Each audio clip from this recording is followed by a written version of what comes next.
expensive drip, exotic cars when I took that loss.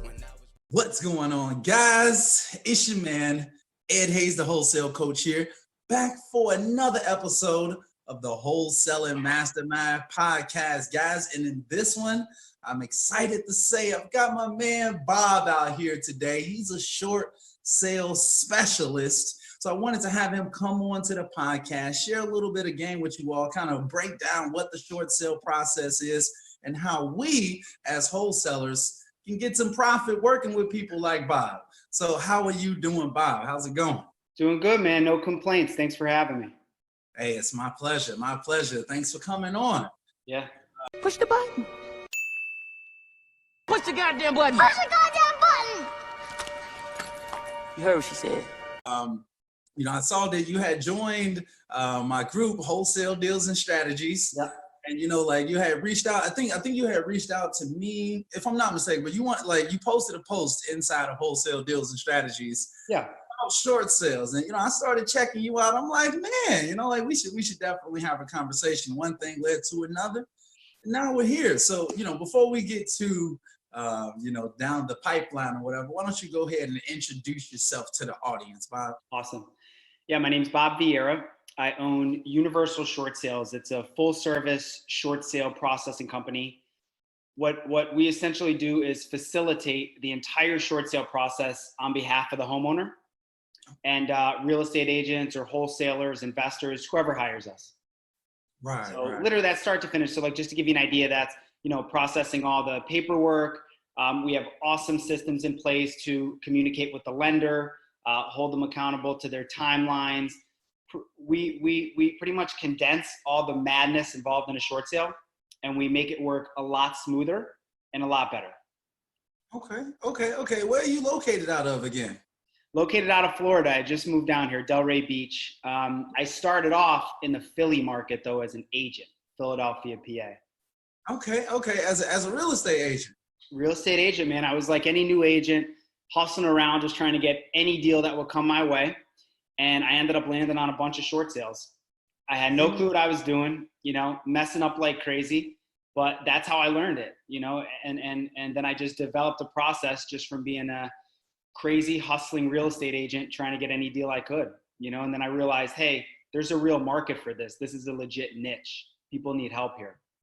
Right. It's crazy how life kind of throws things at you and then you end up being in fields that you would never have guessed beforehand. It's crazy, man. It's the perfect way to set it is how you just said, because probably my first 1 to 3, I was literally cursing myself. I'm thinking, why the hell do I keep taking these things on? I hate them. I'm never doing them again. And then I ended up in the business. So you're right. It's crazy.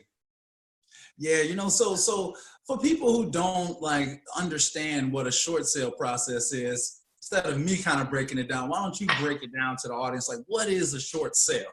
For sure. So a short sale is when the seller's mortgage balance on their home, so that's what they owe the bank, exceeds the as-is value of the property. That means they're quote unquote underwater, or they have negative equity, which a lot of the wholesalers listening probably, they're probably familiar with that term. So just an example, let's say you're a wholesaler and you come across a homeowner that owes the bank $110,000. That's their principal mortgage balance. Okay, you run your numbers and you realize the as-is value of the house is like 70 grand, let's say. Right. Well, obviously there's not enough equity for you to purchase it or, wholesale it yourself, and they're quote unquote underwater. So the as-is value is less than what they owe the bank. There's no equity. That's essentially what, a short sale is. And then the bank will allow them to sell for the as-is value of the property and then not have to pay the bank the difference. Okay.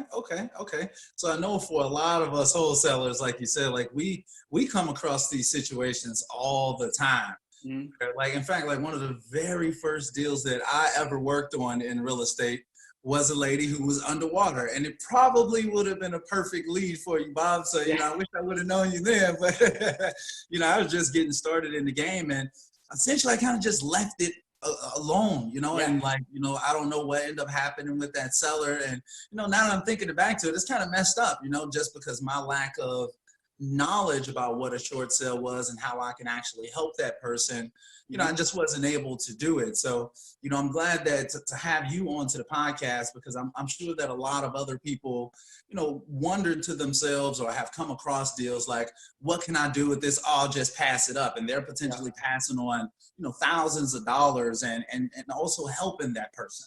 Yep.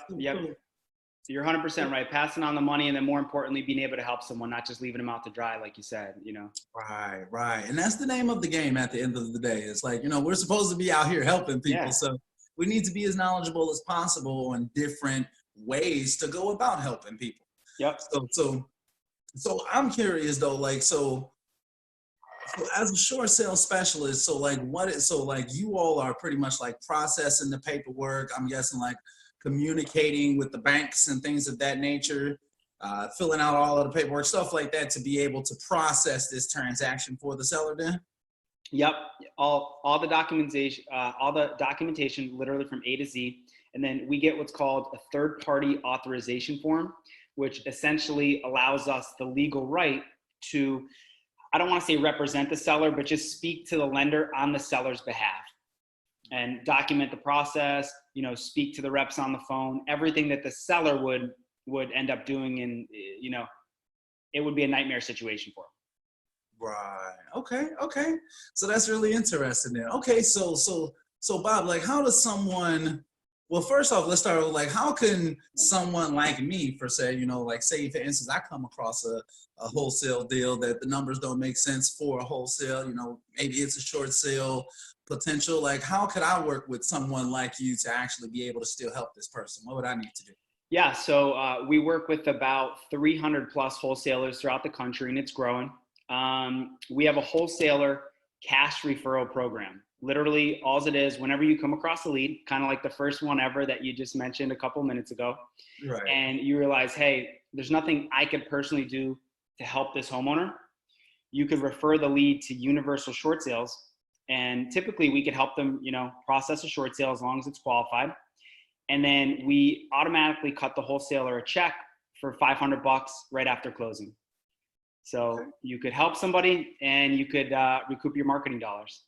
Right. So that's just like a quick $500 just to kind of toss you all the lead. So then I'm assuming that we get paid at closing then, or like after closing. You pay right after closing, within really the referral contract I use, it says within 5 days, but that's to be safe. I mean, we'll Venmo you. Most people like Venmo, or we'll just cut you the check immediately.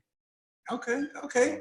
Man, that's pretty convenient. So, I'll make sure that I've got the information like in the links below this podcast or video, wherever people are listening or watching this at, so they can definitely, refer you any properties that they end up coming across. But, like you said, that you started off as an agent. I'm an agent now myself out here in Illinois, well, really primarily because they changed the law here in Illinois where you have to be a licensed agent to actually wholesale more than one deal here. Oh, really? I didn't know that. Yeah. When did they change that? That was like last October, I believe it was. And it just kind of hit the market randomly, and it was like chaos out here. So yeah, it sounds like it. Yeah, and like I know that you started off, as an agent as well. But and then you ended up kind of transitioning into becoming like a short sale specialist because you just kept coming across them, like doing deals and whatnot. So I'm curious, like, how does one actually like get into becoming the short sale specialist? How do we become Bob? Yeah. So I mean, from like an agent or a wholesaler perspective? I mean, I guess either. Yeah. So I mean, really, if you're a local agent, well, the thing about short sales is it's a separate job. Like a lot of people try to do it on the side, or that's literally how I started. Like I said before, I was an agent, got into the short sale business. And then what I realized very, very quickly was really you have to do one or the other in order to do a really good job in short sales. Right. So if you're a local agent and, you process a couple yourself, I guess that's fine. But if you want to get into the volume game and you want to actually create value and systems that like work for the customer, I would suggest just doing short sales. If that's what you want to specialize in, just do that. Typically like your business, a lot of the wholesalers you probably deal with, they're just hyper-focused on being full-time wholesalers, I would assume. Yeah. So I would definitely say try to learn as much as possible. and just really focus on it. Make that your niche.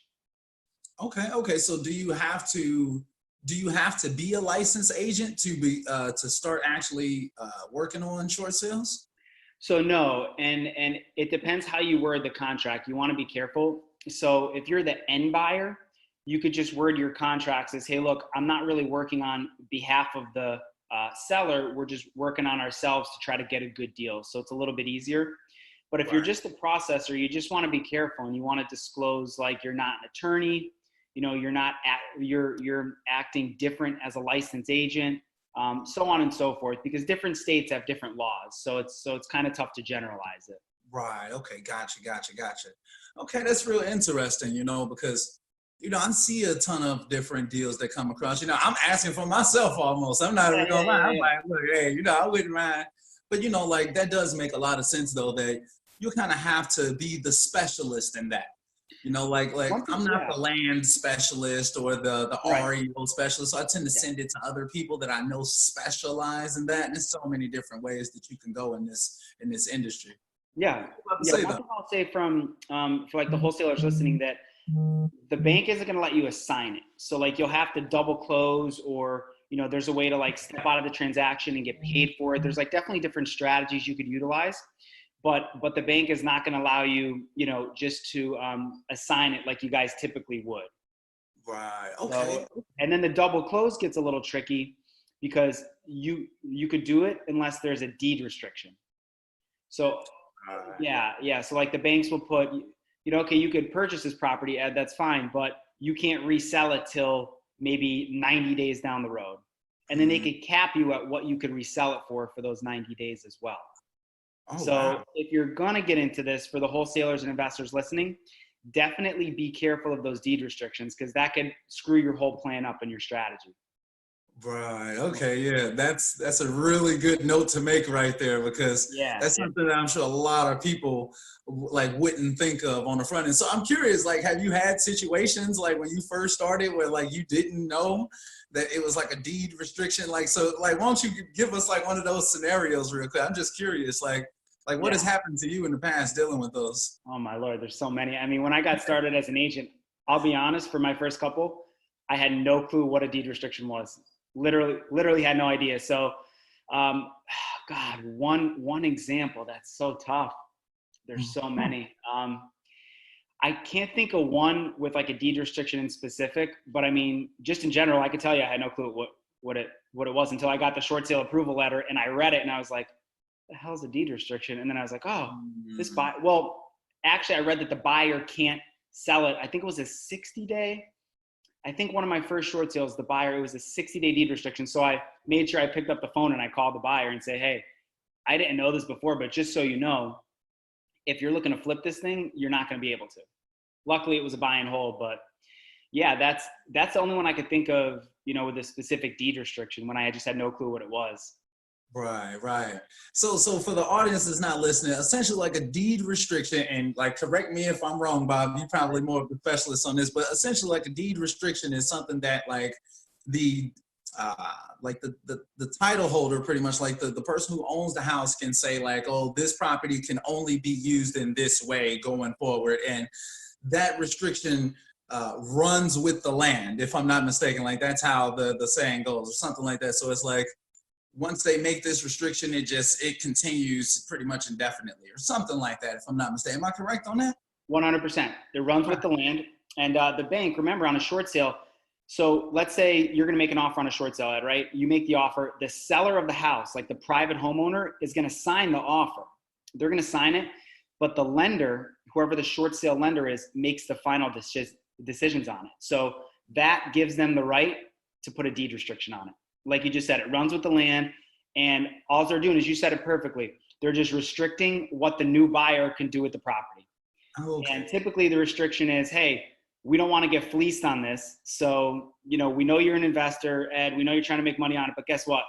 You're not going to get a quick flip over on us. You can't sell it for 90 days or 120 days sometimes. Okay. But that's really interesting. Okay. So it's actually like the lenders who's putting these deed restrictions on them. Correct. Because think about it. The private homeowner doesn't care what you do with it. They just want out. they just want to avoid foreclosure. And that's actually something that I should have mentioned before. With a short sale, the lender lets you sell at a loss and you don't have to pay them. But most importantly, it does not get recorded as a foreclosure on the seller's record. So that's typically where the motivation is, because a lot of people get confused, like, oh, why is someone gonna, wanna do a short sale if they can't make money from it? Right. But it saves them from a foreclosure on their financial record and from their credit. So I mean, really, that's the biggest thing. Right. So that makes a lot of sense. So Yep. if you guys for you all that's listening or watching, if you're dealing with, pre-foreclosure leads, for instance, you could potentially save these individuals by either being the short sale specialist or working with someone like Bob, who can take that property down for you, save that seller, and you could still make a little profit in between right there. Yep. But, it was something else that just came to my mind when you was just saying that. I feel like I heard this like when I was in real estate class, but correct me if I'm wrong. Isn't it in some states that like even if you do the short sale that you may still end up having to owe that money? Yeah. So no, that's actually a great question. So as I mentioned before, typically you're not going to have to cut a check to the lender. They might not. Sometimes I see them ask for like a really small seller's contribution. If they see that the seller has like a fat bank account pretty much and is making money, then the lender's going to try to get some, but there's ways to dispute that. So typically you're going to owe very, very little, but most of the time nothing. However, what you just said, you're going to get taxed on that. That's probably what you learned in that real estate class.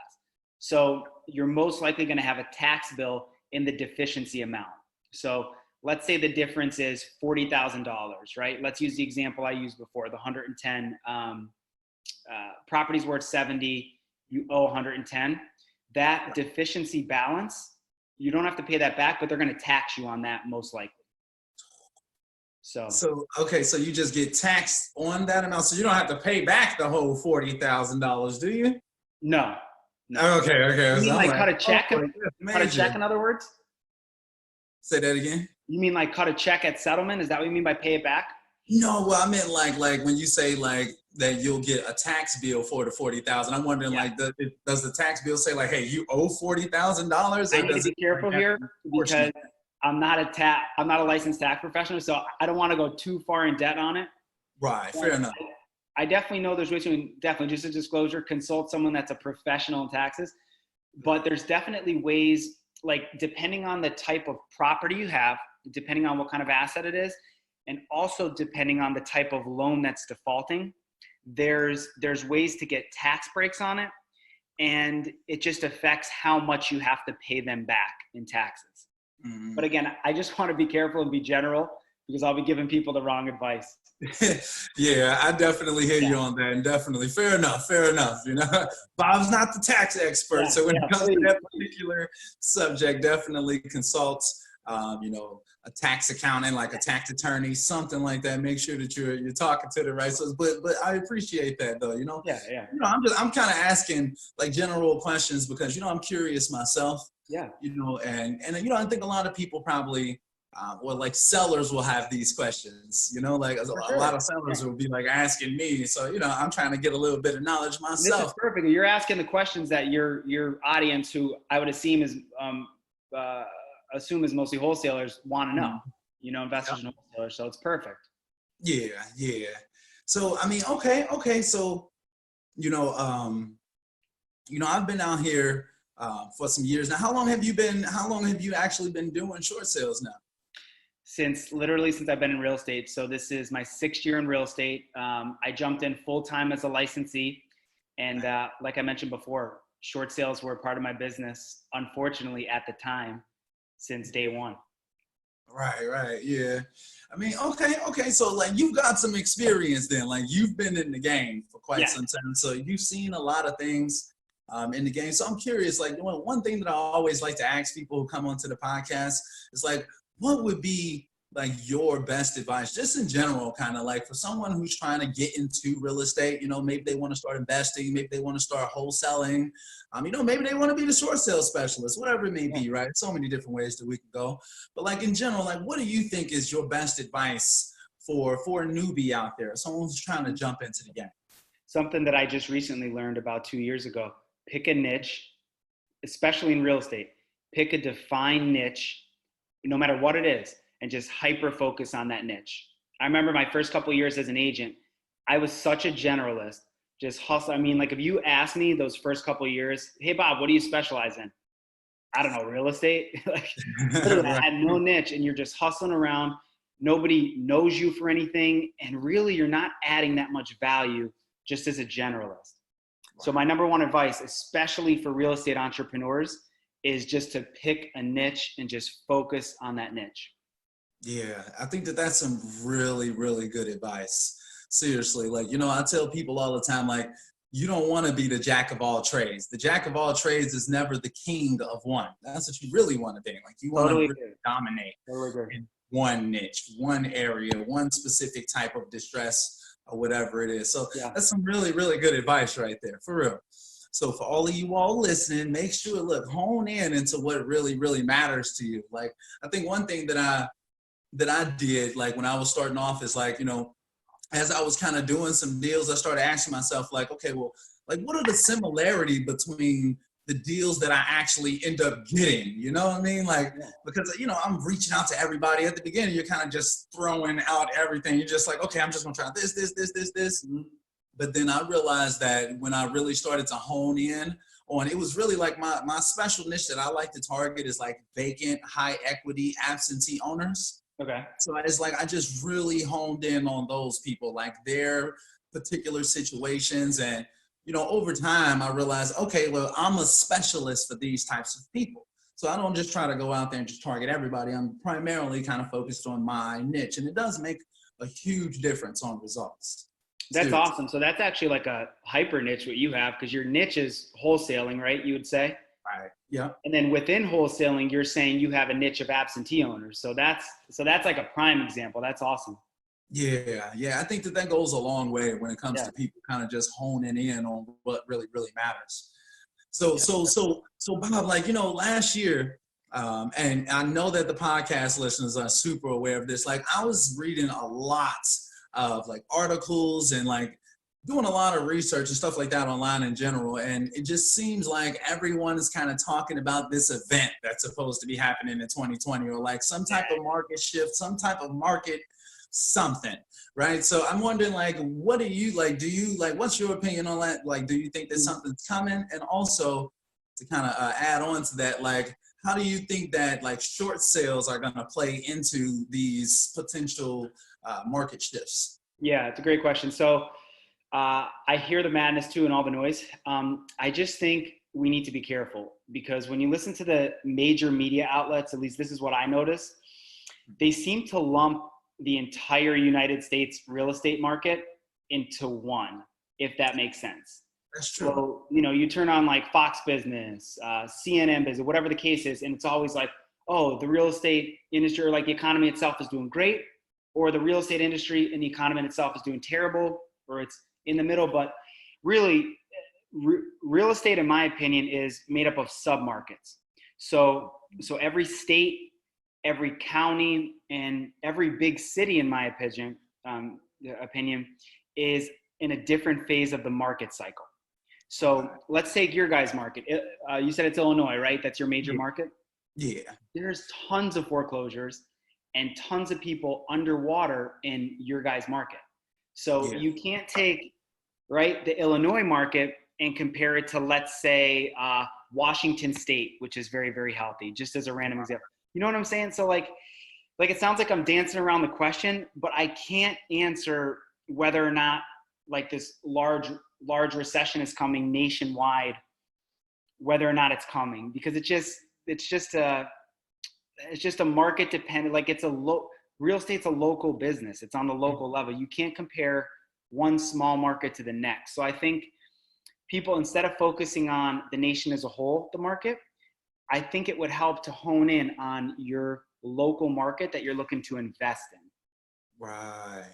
Man, I think that's a really good way of thinking about that. I really like that, you know, because you are 100% right about that. Like all of the news stations and, you know, media in general just make it seem like it's very like the whole nation. It's like It's just one. too general. Like it doesn't make sense. Like how could you, how could you make that assumption? It makes no sense. Yeah, I never really thought about that before, but that really makes a lot of sense. Because Yeah. I mean, really, if you think about it, like places like here in Chicago, it's like it's pretty much already a crisis going on. That's what it feels like. Yeah, So exactly. many foreclosures and Right. vacant everywhere, and it's like, what is going on? And Yeah. like people are leaving the city as well, so it's like things are already happening in so many places across Why the are a nation. lot of people leaving Chicago?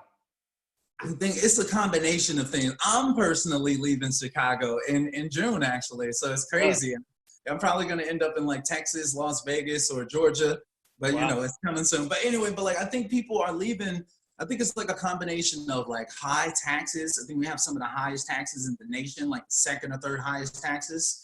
Also like crime. You know, obviously it's crime everywhere, but you know, when you're hearing it on the news all the time, a lot of people get nervous and whatnot. Yeah. And then like the government, I think like politics as well, you know, like a lot of, like everything just ends up costing more over time. And like the schools aren't very great. It's like a teacher strike every year. It's just like way too much.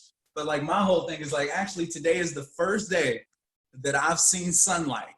And like, I swear it's been weeks. And I really, really mean that. It's literally been weeks. Like the weather here has been terrible. So it's just super depressing. But I think in general though, like markets around the nation though, it's really fluid.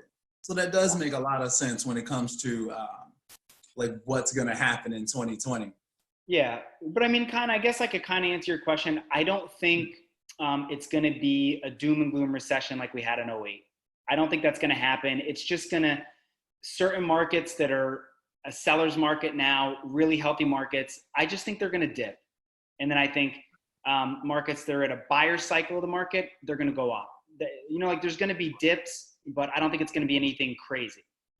Okay, fair enough. Well, it was a question I was just thinking about asking you too. So like, that's what I was going to say. Like, so what markets right now do you think are like the ones to be in right now? Like, are you like just primarily like local, or do you do deals like across the nation? We could do them everywhere, but there's definitely markets where we do more transactions than others. Philadelphia, PA, the market I came out of is, you know, overall it's a healthy market, but people are really surprised. There's still a lot of people underwater in Philly. So we do a lot there. Illinois is a newer market, but that Chicago area, what is it? Cook County off the top of my right? Cook County is, you know, there's a lot of stuff there, as you just mentioned. Florida, where I live now, tons of foreclosures in Florida, specifically South Florida. Miami, a lot of people are underwater. Those are just a few. Okay. So, hey guys, if y'all listening, y'all hearing where the deals are. Like if Bob is getting deals in these areas, chances are, and he's a short sale specialist, chances are there's a lot of opportunity for wholesalers in all of these areas as well, obviously, guys. So make sure that y'all you know, I'm always talking to people in Florida, Texas, Illinois. It's just like, and Pennsylvania as well. I was going to ask you, like, what made you end up leaving PA? Just to do it. Honestly, there wasn't much thought that went into it. My wife and I got married last year in December, and we went on a little honeymoon to, you know, Delray Beach in South Florida. And I work from home, obviously, with this business. She's a teacher, so we figured, hey, if you can get a job down here, let's just give it a shot. I mean, really, that's it. Why not? Yeah, why not? Right. Hey, I hear you on that, man. I hear you on that. So how you liking it out there? I'm just curious. How's Florida treating you? There's definitely a lot of aspects of Philly that I miss. Philly is a great restaurant city, tons to do. You know, it's just a bigger city. Not a lot to complain about here, though, man. It's you know, it's sunny Florida. Weather's always nice. There's just nothing to complain about. So it's good. Yeah, man, I'm jelly. I'm not gonna lie. I'm super jealous out here, man. Thinking about Texas, you said, right? Is one of them? Texas is one. Yeah. Like Texas is kind of like on the top of the list right now, just because I know so many people out in Texas already. I feel like if I go out there, but then again, though, I feel like maybe I should leave them alone. And I don't want to be stepping on people's toes either. You know what I mean? I feel like you still run your wholesaling business out of Chicago, though? You would just run it virtually? Say that again. You would still run your business out of Chicago virtually? Well, like, honestly, like I do deals all across the nation already, but like I would try to keep like a kind of like a hub here, kind of have things in order. That's kind of like the plan. I'm trying to set up a team right now to kind of leave in place here. So then when I do move, we can still be, chugging out the deals here. Kind of like you with PA. If you're still doing deals out there, you still got the resources, the people, the connections. So we're still going to be calling Chicago regardless. Trust and believe. It's probably going to still be the #1 list. To be honest. What are your other markets that you do most of the deals in besides Chicago right now? Yeah, so like Indiana, Georgia, Florida. Like we're looking to do some more deals in Texas and California this year as well, and New York. But it's been mostly local this year, to be 100% honest. Yeah.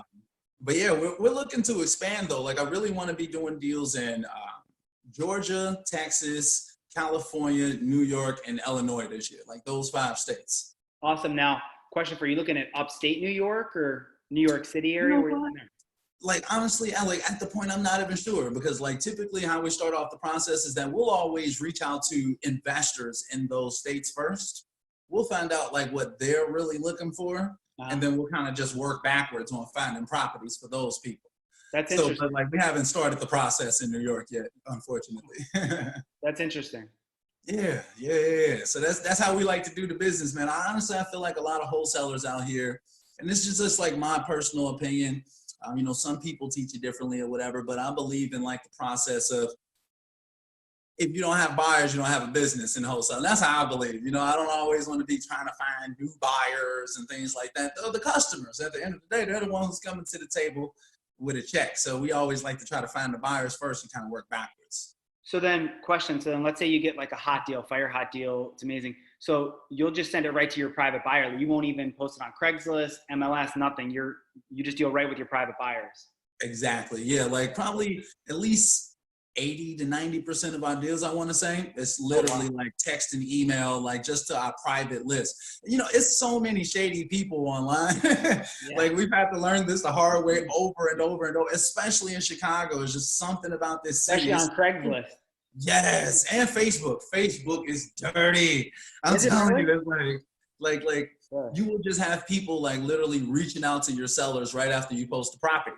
And then just offering your seller like $5,000 more. And now your seller's trying to wait you out of the contract. Like they stop answering and it gets real clunky out here. Let's put it like that. So it's a huge problem. It's like an epidemic of like shady wholesalers out here.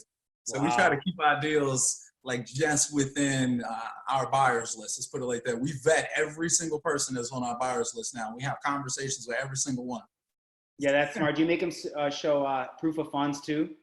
We used to, but to be honest, like I noticed that people get proof of funds on the internet, so it's like anybody can go get a proof of funds. Like 5 minutes from right now, you can go to these fake proof of funds websites. And they've been like some of these guru guys out here. They're like, join my system and I'll give you a proof of funds. And so it's like anybody can have a proof of funds now. Like a homeless man can walk off the street and get proof of funds, literally. Right.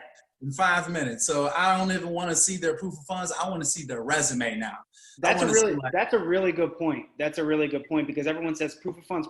Let me see your proof of funds. But like you said, I could type up a proof of funds myself if I want. Like, exactly. People don't check them really. So yeah, that's a good point.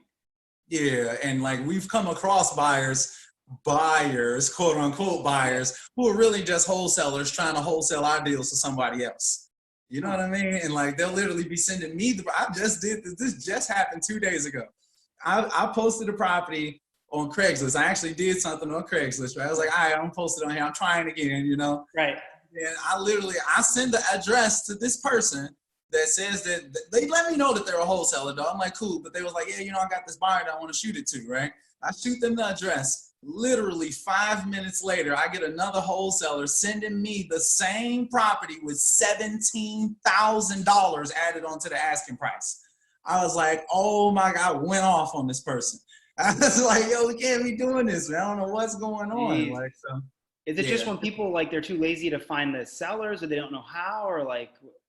I feel something tells me that there's somebody on YouTube teaching people to do this. to just like go behind other people's back and try to steal their deals pretty much, or try to do it in such a scandalous, weird way. See, but here's the thing about people that do that.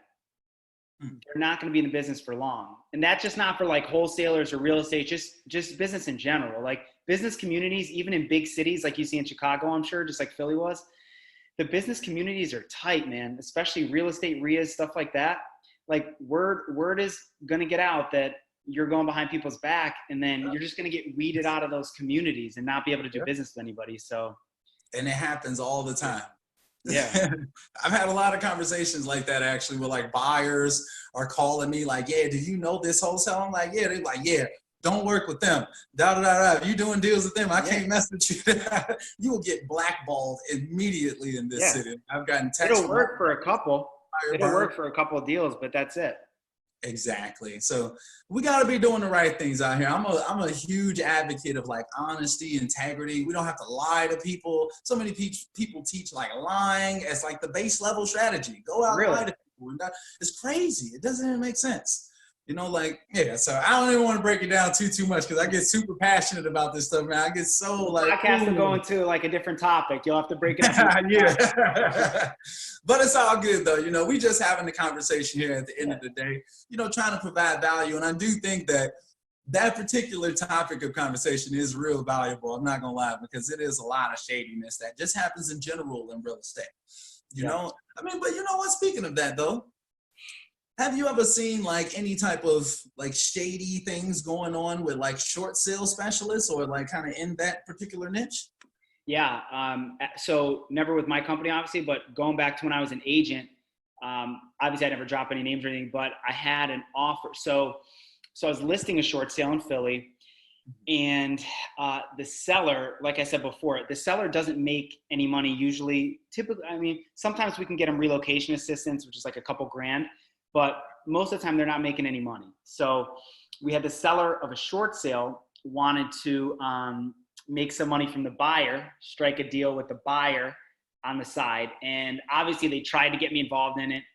I'm the listing agent, so they're going through me. I immediately shut it down. I'm like, guys, do you realize this is mortgage fraud? This isn't like me just giving you a slap on the wrist. Like that's potential mortgage fraud. So obviously nothing happened, but that's the closest that I've ever, you know, actually came to witnessing something, I guess, you know, shady in the short sale business. But okay, so let me, man, it's like, you know, it's tough to, I mean, if you're doing shady stuff in a short sale, like it's blatant, it's for everyone to see, because it's all about processes and like dealing with the bank. So it's kind of like, unless you're duking people money on the side, it's just tough to be shady, to be honest. Right. Okay. Gotcha. So, but I just want to understand though. So like in that situation, you say that like the seller was trying to strike a deal with the buyer to try to like get some cash. Yep. Like outside of closing, something like that, or whatever. Exactly. That's exactly what it was. Wow. Do some cash outside of closing. I'm like, horrific idea. Stop Yeah, right. I'm pretty sure. Yeah, we definitely towing lines right there. I'm pretty sure that that's fraud. Yeah. Think about the bank. I mean, you know, from the bank's perspective, like they're taking a massive loss in a lot of these cases on the property. A lot of people are so far underwater, it's crazy. So from a bank's perspective, imagine taking a huge loss on one of your investments even, Ed, right? And then finding out that the person that you're cutting a break to is actually making some money on the side. Bro, you know, that's money that should be in your pocket or the bank's pocket. You know what I'm saying? So they take, like, they do not take to that stuff lightly. Yeah, I can definitely imagine, man. But like you just said, like, you know, like they're like forgiving these like massive amounts of money. Like, what's the largest short sale like spread that you've ever seen like the bank forgive? God, I'd be honest, I don't remember. I'm doing one now because it's fresh in my mind. It's in Suffolk County, New York. It's like right outside of Long Island. Okay. And they're well into the threes, close to 400K underwater. And the property will sell for under 2, probably, you know, according to the listing agent. So that's a pretty hefty one. What a lot of people don't realize though, like even in some of these healthy markets, people could be very, very far underwater because remember, when the market's good, Ed, what happens? Everyone gets excited. Interest rates are low. People start to refi like crazy, which you're even seeing now. So that's kind of an indicator things could go south. So when people refi, it eats up their equity. And then even though it's a healthy market, you have no equity. So let's say you lose your job or a family member gets sick or something, stuff happens in life, man. Something like that happens, you're automatically a short sale situation, even if it's a healthy market. So people forget about that stuff. It's not always just about the economy. Really, there's short sales everywhere because there's always going to be distress. Distress situations aren't going anywhere, unfortunately. And people are going to refi. People are going to overpay for their houses. You know what I mean? Mm-hmm. That does make a lot of sense, though. I mean, like, and I'm curious, like that's a big point. Like when interest rates are really low, people go and refinance. They pretty much like take loans against the equity that they have in the home. And then, so now they like technically own less of the home, right? If I'm not mistaken, or either that, or like they have another mortgage regardless, like they got to pay for like a whole nother, essentially. I mean, so like from your like experience, is that like the most common reason why people are underwater from like constantly refinancing, it seems like? Honestly, it's a combination. Yeah, it's a combination between refi. We see a lot of that. And then we just see a lot of people just overpaying for their house. I mean, again, let's go back to a healthy market. Think of the most healthy seller's market you can right now, right? What happens in a seller's market? Everybody goes crazy and just bid. Everyone's trying to outbid each other. Property's worth like $250. All of a sudden, you wanted that home so bad, you paid like $300 for it, right? There's a lot of that happens. That's okay when the market's healthy. But then when that market dips a little bit, and again, a distressed situation, you lose your job, whatever the case is, now you have no equity because you got excited and you overbid when it was a seller's market. So like we see a lot of that stuff too. It's not always just like, there's definitely more short sales in markets like Chicago, like your market, and Philly and Miami. There's definitely more short sales overall, but in those healthy markets, there's still a lot of distress and short sales from people overpaying, refining, etc. Right. Yeah, that's real interesting, man. Yeah. So like people end up in some pretty tough situations, and it's always a blessing in my mind, at least. Like the more that you're in real estate, I feel like it's a blessing to be connected with people that can help these people, because we're not always going to be the best choice. The short sale may not always be the best choice for this person. Well, maybe they should just take the cash and do a wholesale deal, or maybe they should just list it and work with an agent, whatever it may be. So I think that like knowing other individuals, networking with people like yourself, like for any wholesalers, investors who typically check out my channel, I highly recommend like connect yourself with short sale specialists like Bob. Reach out to Bob personally. He'll be able to help you. He does deals all across the nation, so he'll be able to help you when it comes to like actually helping these sellers in these situations, because it gets rough. Seriously, like just imagine, like you purchased this property, you were super excited about it, you end up getting into it, and now all of a sudden, like your husband or wife, they end up in a hospital. The payments are so high, so now you got to stop making your mortgage payments. Now you end up underwater. Like these people need us, guys, for real, but we may not always be the best solution.